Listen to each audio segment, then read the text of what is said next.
approaching Trafford Park from Stretford. At this point there is no cycle lane at all,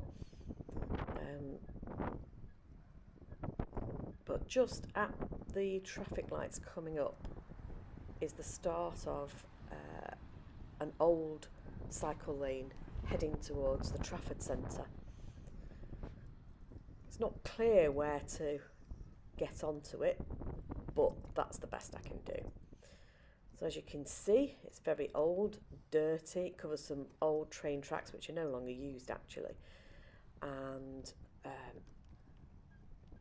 not very well maintained. You can see there's plenty of greenery at the left hand side, so it's best to avoid that bit. There's a narrow footpath to the right, and again that's not very well maintained either. This bit's not bad, but a bit bumpy.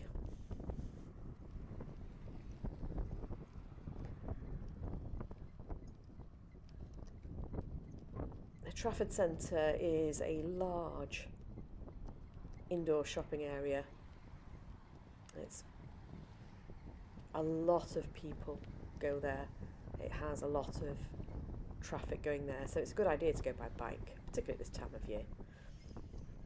I was just doing a quick errand.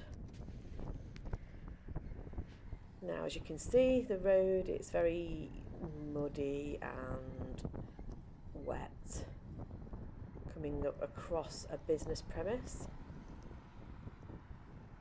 and a bit of a bump up the curbs. And this part isn't too bad, but look at how bad the pavement is. So pedestrians are likely to actually walk on the cycle lane. And approaching the next business entrance, and as you can see there's a massive puddle, loads of mud, so I have to skirt around and go back on the footpath. So again, that's not ideal because you're conflicting with pedestrians.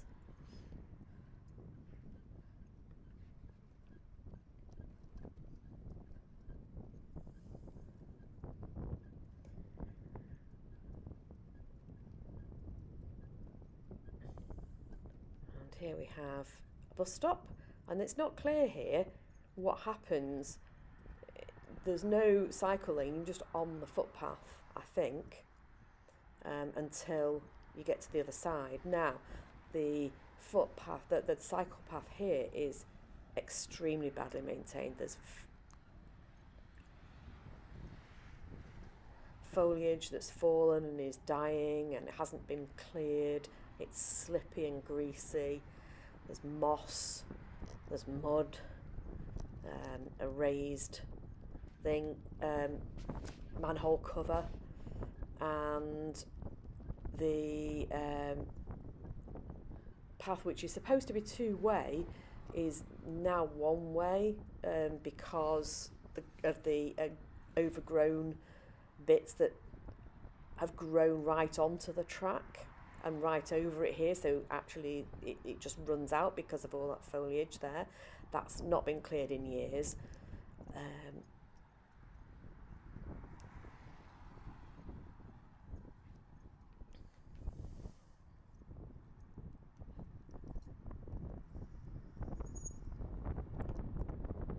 here we have another entrance to a business area.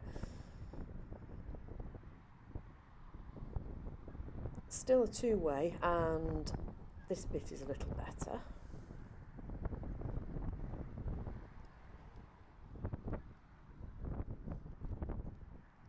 And we're approaching a large junction with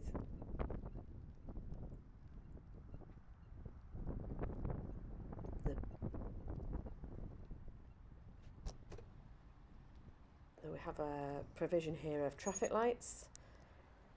We have a beg button,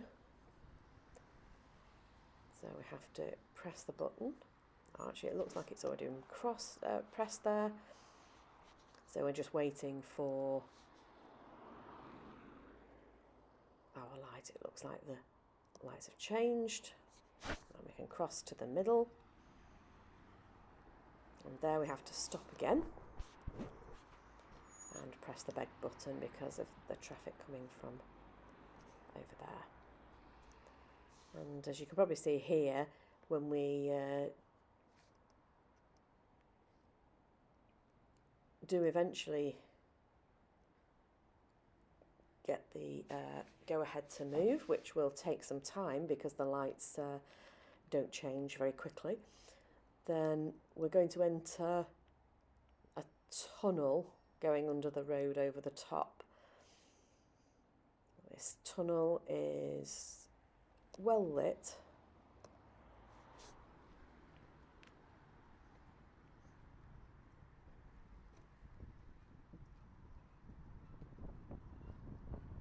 As you can see, loads of graffiti. I think you kind of almost expect that. I don't think I'd want to be doing this at night. Now luckily the lights are on green for me to go straight across at this junction, but again we've got a lot of rubbish, overgrowth on the cycle lane, lots of mud, it's not been cleaned or cleared, and again the two-way cycle lane is overgrown on the left, so it means that it's effectively only one lane instead of two, and the footpath is very narrow. There's loads of puddles in the wet, and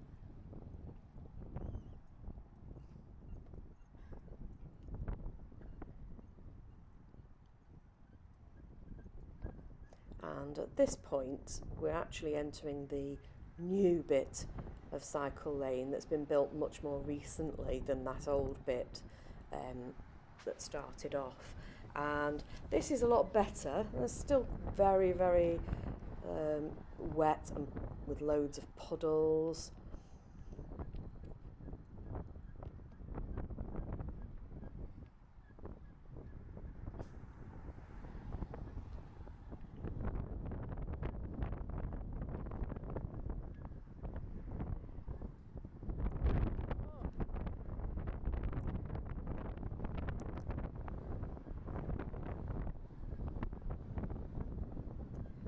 Nice and wide, there's plenty of footpath for pedestrians.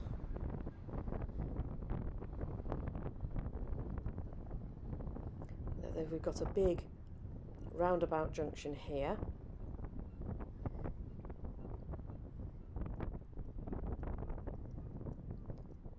and again it's all controlled by beg buttons. Pulling up at the far side, press the button, and we have quite a wait until the lights change. And the couple that we passed just round the corner, who are going on foot, actually catch me up again at these lights, which just shows how long it takes for them to change.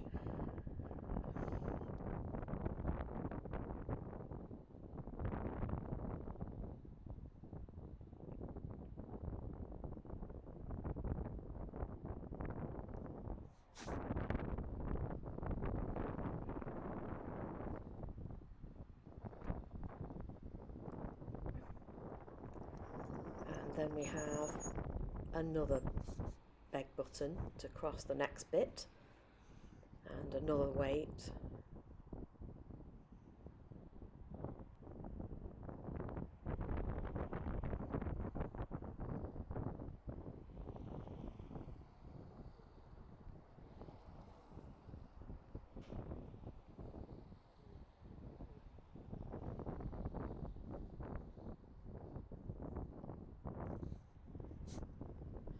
There they are, the couple that I'd passed earlier.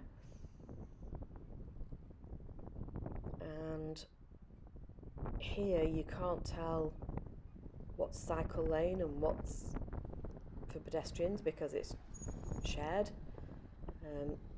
It would be far better if there was some kind of demarcation, and we arrive at another beg button to get over the next part of the roundabout.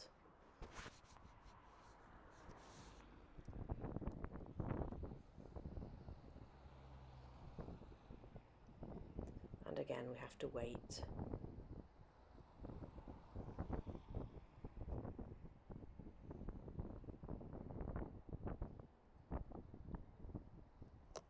And wait.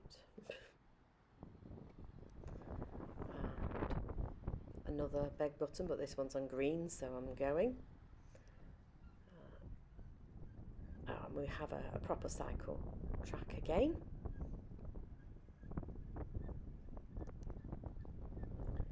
Lots of standing water and pedestrians ahead. And we have to make a fairly sharp turn to cross over the tram tracks. And then another turn to the left to cross it, to continue on the other side of the tram tracks.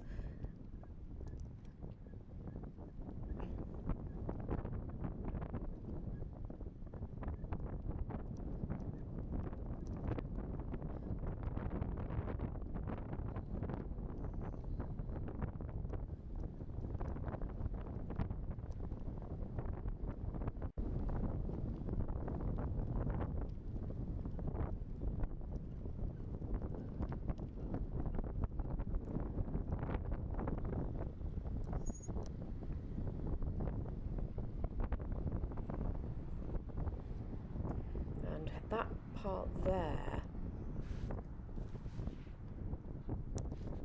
the pedestrians had to cross over the cycle track, and again we get to the bus stop and there's no clear cycle route behind the bus stop, so you're going in front of it, which isn't ideal. And here I'm actually going to go into the Trafford Centre car park in search of somewhere to park my bike. We've obviously got a lot of tram passengers getting off the tram in the middle, and it's a bit of a dogleg to cross over the full set of tram tracks on each side.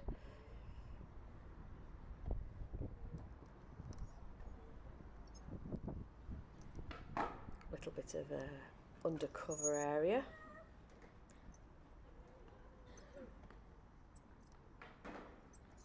And there's no signs telling you where you might find some bicycle parking. And it was a few weeks ago that I discovered this particular set of bike stands, almost by accident. So, as you can see, big full car park and escalators into the Trafford Centre, and right at the back